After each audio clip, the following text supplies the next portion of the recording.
You're in one of my favorite cities because I lived here in Berlin for 4 years. And it's just such an extraordinary city. My children say they are Berliners now. Anyway, I've just flown in from London, where my own country, my home country, Great Britain, appears to be suffering something like a national nervous breakdown. It is an extraordinary place to be living at the moment. This referendum that we had in Britain last year to leave the European Union was a sort of a cry of rage, a cry against the political establishment in the country, and a cry of rage against all the bits of the country that work best. It was an extraordinary vote against being successful, against living in harmony. It was a vote by people who felt very bitter about being left behind. It was also something of a coup d'etat by a small group of old-fashioned English nationalists, people who really wanted to turn the clock back to where we used to be in the 1950s or the 1940s, you know, when we won the war, when we had an empire. And this small group of English nationalists really managed to energize a whole community of people who felt left behind by globalization, left behind by prosperity. They came from the old industries. And it's an extraordinary situation because the country is now more divided than I remember it in my whole life. I'm, as I was just confessing to Lena, in my 70th year. I don't feel like it. It doesn't feel like we've known each other all this time, Lena. It feels, 30 years. It feels like about 10 years. Yeah, it was just the other day. But this is really a sad situation to see my country in. Divided between the old and the young, divided between the educated and the less educated, divided between those who feel prosperous and those who don't feel prosperous. And you might be surprised to see the people who don't feel prosperous because they're actually quite well off. All of that came to a head in this referendum. And I want to talk just a little bit about the dangers, if you like, to our whole political process. You've been talking about all these things now all week. You've been talking about the media, you've been talking about nationalism, but I'll just try and give you a slightly alternative perspective, if you like. I mean, here we had in this referendum a black and white vote. Do we want to be in the European Union or out of the European Union? People didn't vote on that. They actually voted on, do we want immigrants or do we not want immigrants? Or they voted on, do I like London or do I dislike London? Do I like the Conservatives? It was all sorts of questions were answered, but the common thing about it was people were angry. And I think that the great challenge we face, we in our countries facing this, if you like, this nationalist populist backlash, is actually to try and engage with people who feel left outside and left behind. Because we're seeing it as well in America with those people who voted for Donald Trump. This was the people who feel, as I say, left behind. And the anger and the bitterness that has emerged in Britain. I mean, we now have newspapers denouncing when the judges say, but Parliament must decide. And the judges are called enemies of the people. Do you remember who used to use language like that? Enemies of the people? You heard it here in Berlin. Goebbels talked like that. And it's quite dangerous and worrying. The whole atmosphere is very poisonous. In America, it was very similar. And what Donald Trump has so successfully energized is this feeling of anger against the establishment. And isn't it ironic that the very man who represents that has made more money as a sort of robber baron of capitalism than anybody who votes for him? Suddenly we're having very rich people emerging as the champions of the poor. They're not. They are rip-off merchants. We've seen it now suddenly in the Czech Republic. We have a new Prime Minister in the Czech Republic who is the second richest man in the country. Or we have Berlusconi in Italy, you know, this multimillionaire who uses his money to buy the media and gain power. And this is what we've got to find a way of getting round it. This drama of the Brexit vote in Britain and the Trump vote in America was last year's drama. And the truth was, a lot of people said, oh my God, it's going to sweep across Europe now. We're going to see the rise of nationalism right across Europe. Well, it didn't happen. It didn't happen in the Netherlands, where you have nationalists who, in their elections last March, they got 13%. It's not insignificant, but it's certainly not sweeping to power. And then you had this remarkable moment in France with the victory of Emmanuel Macron in the French elections, actually running on a platform pro-European, pro-reform, but actually pro-success, pro-young people. And he's a very interesting mixture, because Emmanuel Macron is the member of the elite, but he's not a member of any of the traditional political parties. So he presents himself as a new broom, as a fresh person. And I think that is grounds for great hope.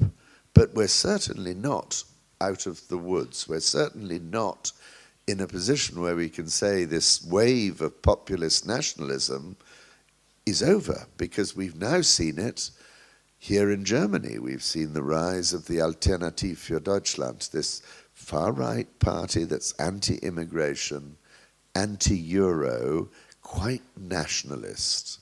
Not anti-European in toto, but nationalist. And they've got 92 seats in the Bundestag.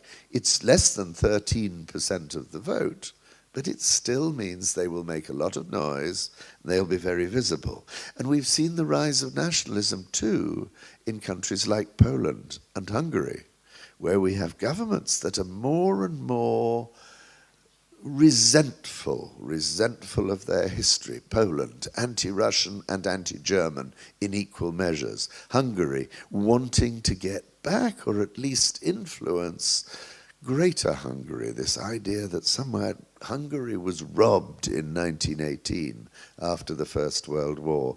So you have this feeling of resentment growing up.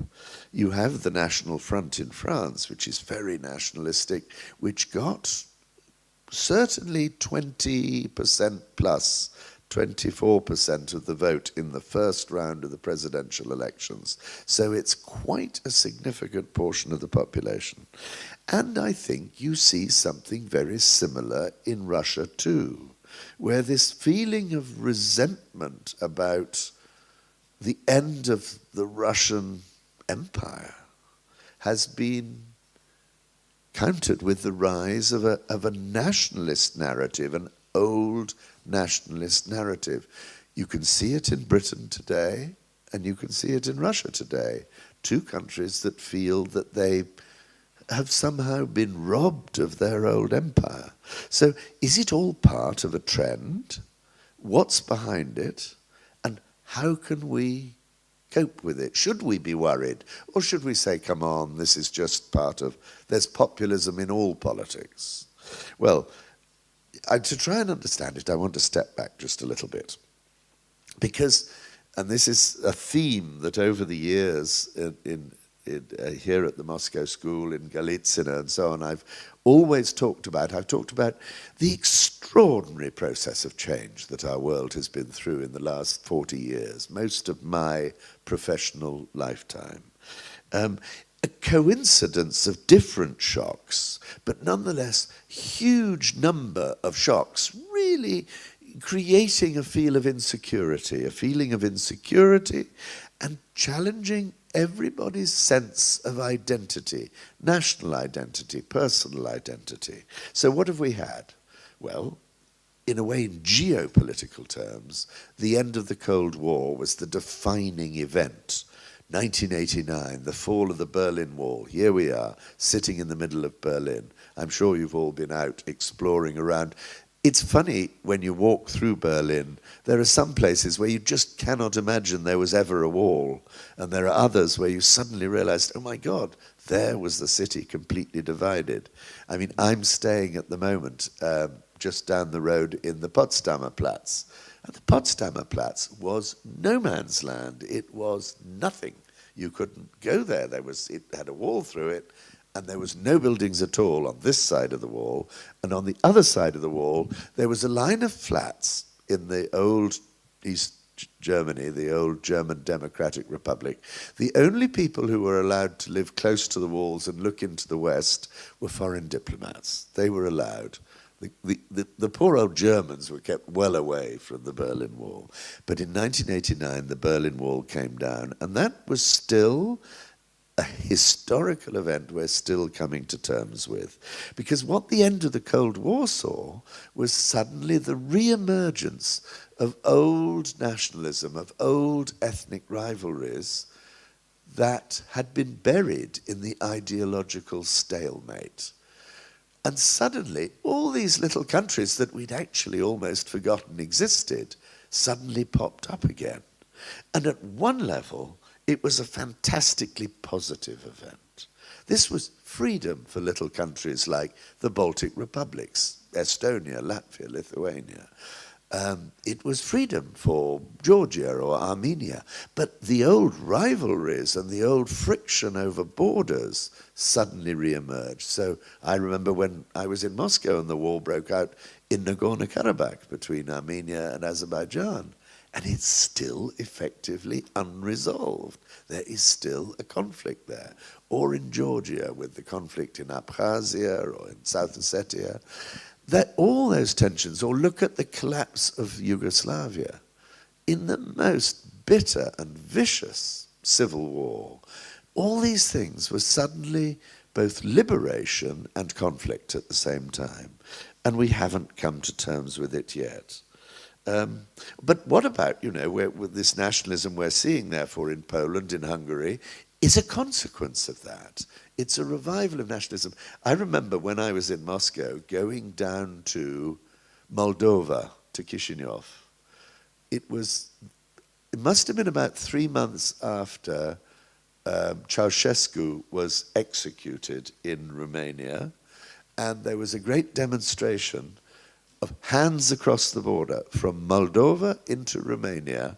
There was a big demonstration, and I decided I would like to go down and meet people, see what they were talking about, see what the mood was like. I suppose it was 1989, early 1989, was it? Or 1990, 1990 perhaps. And I went down with my wife and my daughter and my Irish niece and friends of ours, my friend who was the Irish newspaper correspondent in Moscow, and his Russian wife.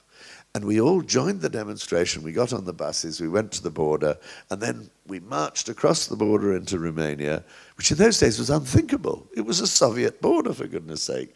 And then we marched back again, and I made one mistake. I had left my passport in the hotel, and I got back to the border, and there was the Soviet border guard, and he said, "Passport?" And I said, "Iz Venetia, no, v Gostinice, v Chisinau." Anyway, he let me through. But then, what I wanted to tell the story was this sad moment. We all got back on our buses, and my friends, Zhana was talking to Connor, the Russian wife and the Irish journalist, in Russian.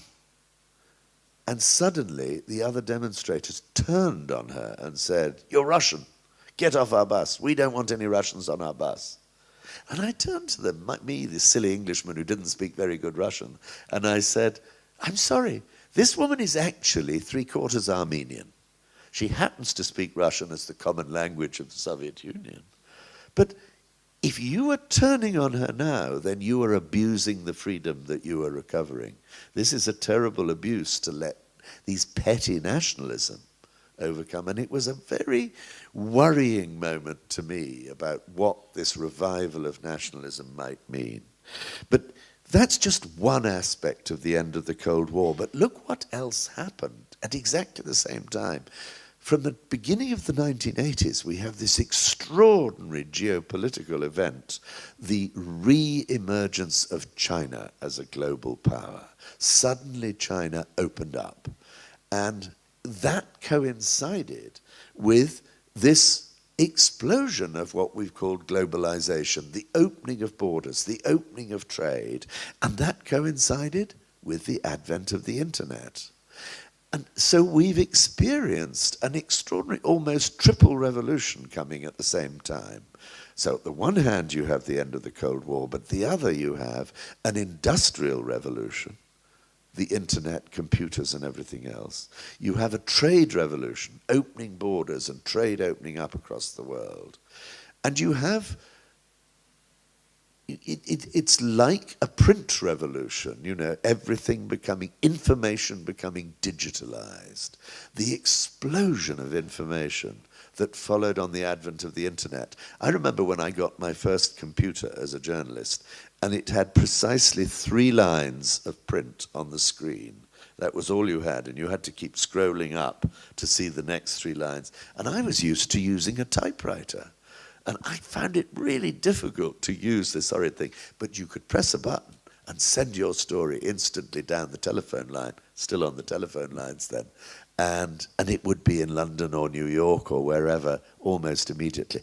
And it was, we didn't realize quite what a revolution in our heads as well as at our fingertips that was going to mean. So all of those things happening. And what else happened at the same time?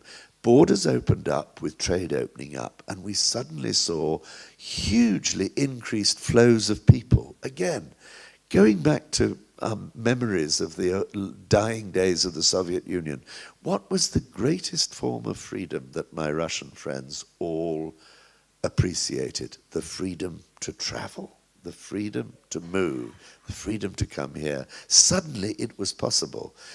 And of course, then you had, I mean, it wasn't just what was happening here in Europe, but it was what was happening in Asia, in Africa, with people starting to move. And of course, again, a combination of tremendous feeling of liberation, but also bringing with it the potential for friction, for conflict, for cultural differences to emerge. And it's this backlash against immigration, which is the most immediate cause of the populist nationalism we're seeing in Europe today. And just 2 more aspects to this extraordinary period of change. One, clearly climate change. It was happening all the time, but we only realized it in the last 20 or 30 years. We only realized what we were doing to our environment. Again, my memories of Russia, quite extraordinary in those dying days of the Soviet Union. Lena, I don't remember, but what was the name of that lovely man who was Gorbachev's environment minister? He was a scientist, and they made him minister of the environment. Was it Yablokov? I remember going to meet him in the ministry, and he had this great map of the Soviet Union behind him.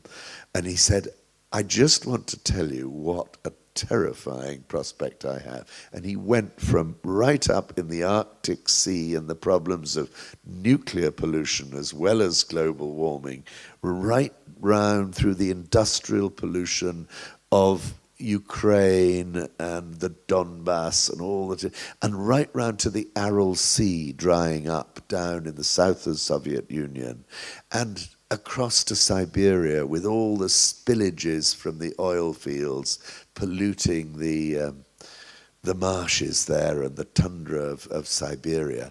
And it was just devastating when he looked at how the Soviet rule had actually destroyed the environment there. And I remember just one other immediate comment, and sorry, this wasn't really in my line of thinking, but it brings back to me one of the most vivid memories of those days in Moscow, when it was in the middle of the Congress of People's Deputies, and this was that extraordinary moment when suddenly all the old, all the pent-up criticism of the system suddenly burst into the open on everybody's television screen as people stood up and said, this is what's wrong in my area. And I was watching, it was after lunch and everybody was a bit sleepy and there were only 3 journalists left in the gallery. Interestingly, the 3 journalists were all foreign journalists, the New York Times, the London Times and the Financial Times. And this man comes up to the podium on crutches. He was a bull of a man, but he was on crutches and he came up to the podium and he stood there and he said, I represent one of the suburbs of Moscow and I want to talk about the pollution of the environment. And he talked about the Moscow River and the factories in his constituency and everything else. And I thought, oh, well, this is all a bit predictable. And then he suddenly switched gear. And he said, but I want to talk, he said, all of this pollution reminds us how we have really never paid attention to the human being, the individual in our society. We set up this whole Soviet system to raise mankind and the individual to a pinnacle, but in fact we didn't. We totally despised the individual. So he said, now I want to talk about the real cancer in the system, not just the pollution and the environmental damage. It's those people who live in the Lubyanka. And there was Gorbachev sitting in the chair trying to shut him up. And there was this amazing man. I didn't realize who he was until I was told at that moment that he was this wonderful former weightlifter. Was he called Yuri Vlasov? It was a very common name. Vlasov, yeah. And he'd won 3 gold medals at Olympic weightlifting, and then he'd broken his back, which is why he was on crutches. So it was like a huge national sporting hero coming out and going for the KGB.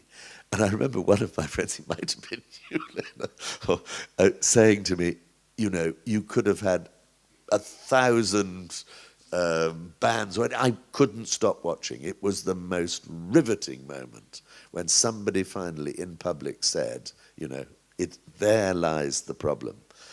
That's a little aside, but it's a very, very important moment to me too. And I think the greatest mistake today, nobody's going to cut off my microphone here for saying this, the greatest mistake today is that Boris Yeltsin did not dismantle the KGB. What they did here in Germany, which was dramatic and very painful, but they took the Stasi, German equivalent to the KGB, and they opened up all the files. So everybody could go and see what had been said about them, what had been written about them, who had been telling on them.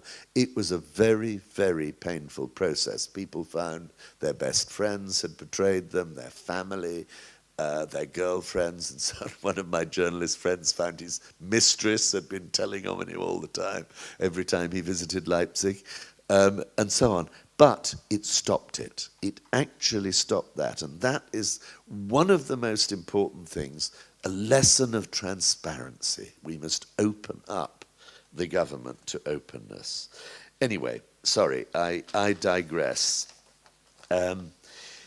All this, I go back to the theme of nationalism and this growth of nationalism, because we thought in our comfortable Western European world, pre the end of the Cold War, we'd moved away from petty nationalism. We'd created the European Union, the European community. We had decided to pool our sovereignty in this wonderful construct in which we would share power, we'd cooperate.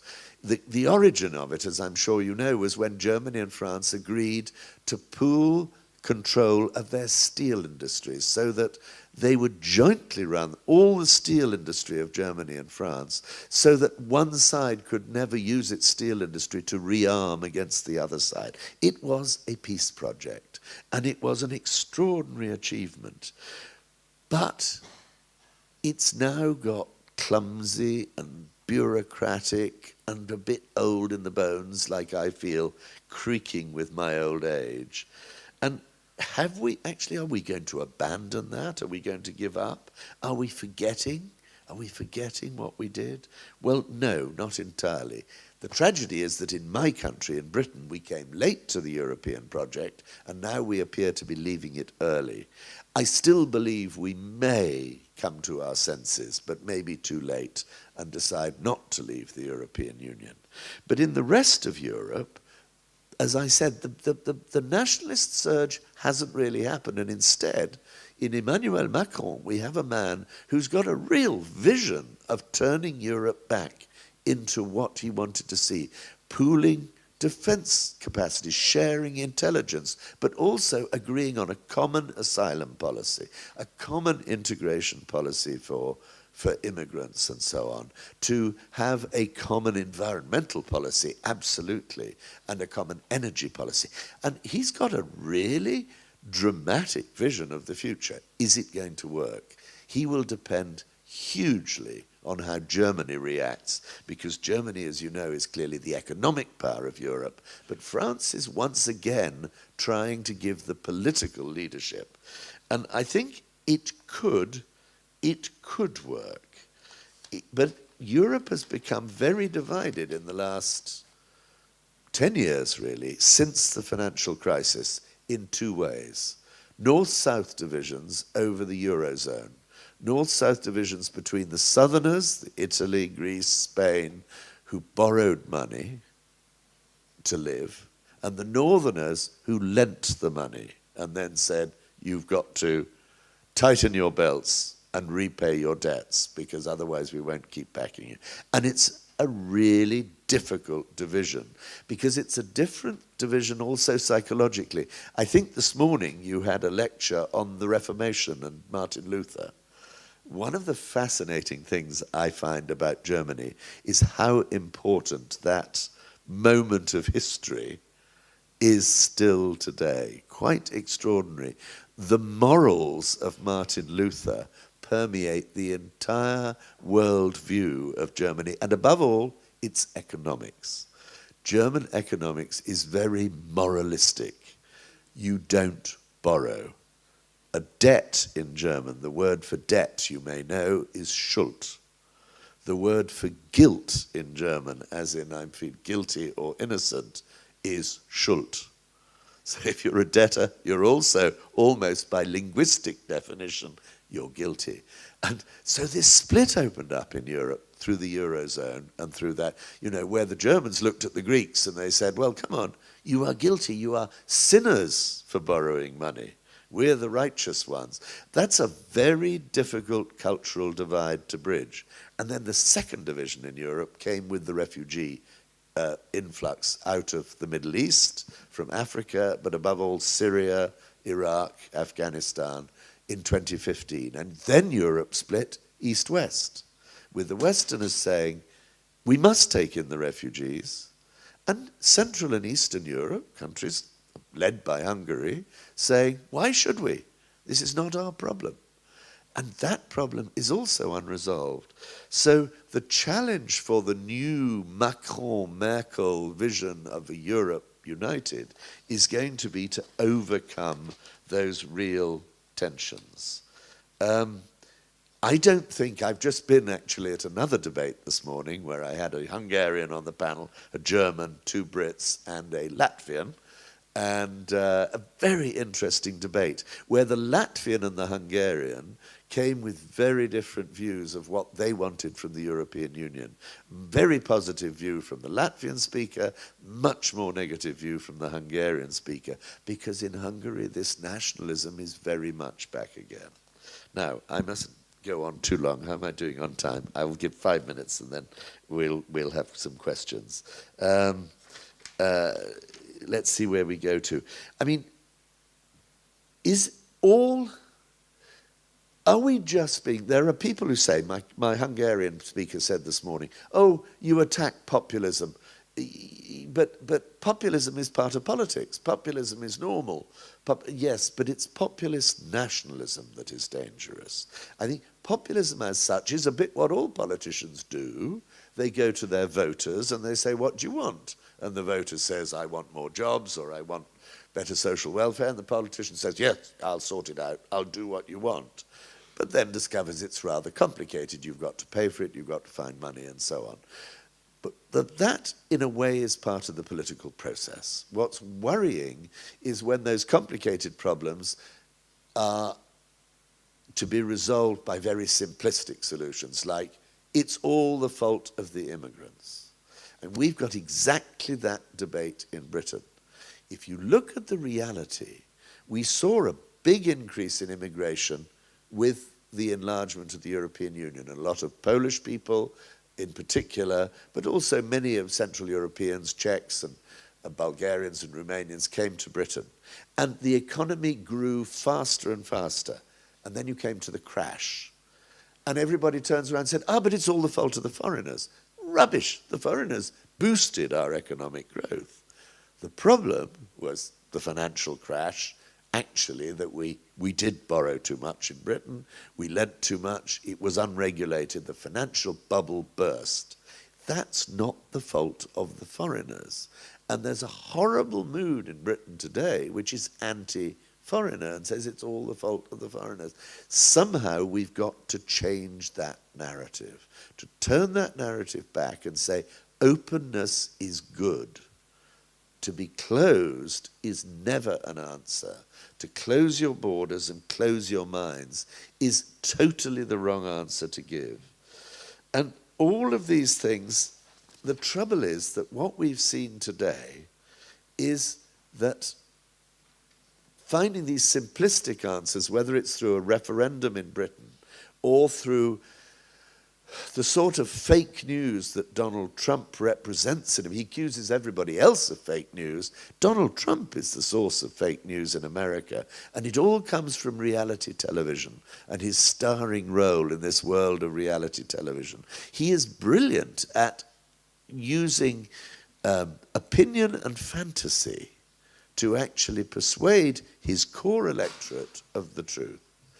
So both those things are a real challenge to the very complicated, very difficult, very challenging system of parliamentary representative democracy, which is, in the end, the only stable system that is actually going to liberate people. What worries me today is precisely what we thought had triumphed with the end of the Cold War, the triumph of what you call liberal democracy, or, a democratic system, now seems to be very much under threat. Why? Because it's not an easy system. It requires an independent judiciary. It requires a free, brave media and press. All these things you've talked about today. And they can't be invented overnight.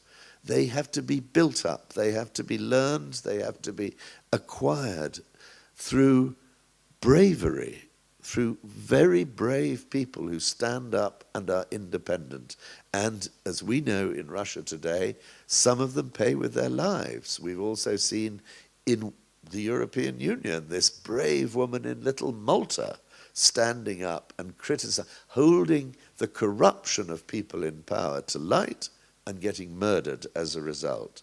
So tackling corruption is absolutely fundamental to that. We cannot build an open democratic system on the basis of corruption. We cannot build oligarchic democracy. One of the tragedies of Russia, I think, was when the oligarchs all piled in and supported Boris Yeltsin. And it subverted the media and it subverted the democracy that was only just beginning to grow in Russia. And it destroyed the reputation of democracy. And now we're seeing an oligarch like Babiš in Czech Republic, or like Trump in America, or like Berlusconi in Italy, really cheating and coming to power by buying their way to power. My conclusion, democracy is both complicated and it's very fragile. It's like a flower that we need to cultivate. It can't be built overnight.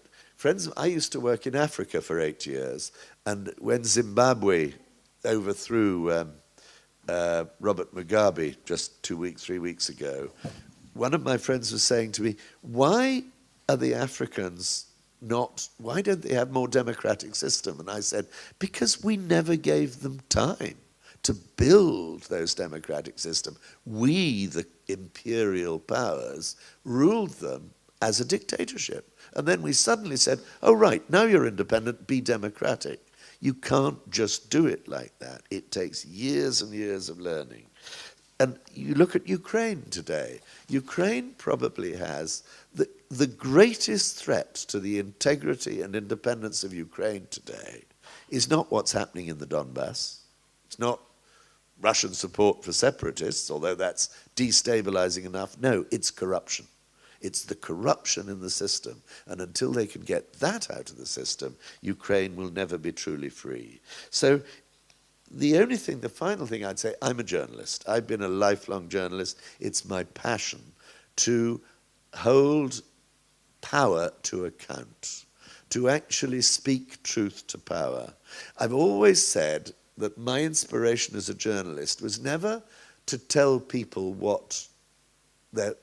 never to encourage their prejudices. It was to challenge their prejudices. Like on immigration, to say, no, it's not the immigrants who are responsible for you feeling that you're not getting enough money or you've not got a job.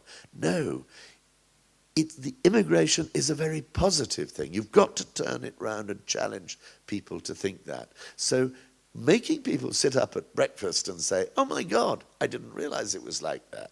That's very important. And the final thought is fake news we have to challenge all the way along the line. I have a friend who's just telling me about a program she's doing. She worked for 20 years for Reuters news agency. She's now going round schools, this is in Brussels, in Belgium, teaching children how to read the internet, how to spot the fakes on the internet, how to question news and say, I'm not going to accept that as gospel truth just because it comes on one source. I'm now going to check it out on 3 or 4 other sources. That to try and get that message across, do not accept the idea of great global conspiracies. Governments are usually far more incompetent than they are conspiratorial. That's what we have to continue to expose. So open it up, transparency, and believe that we can win, because we will.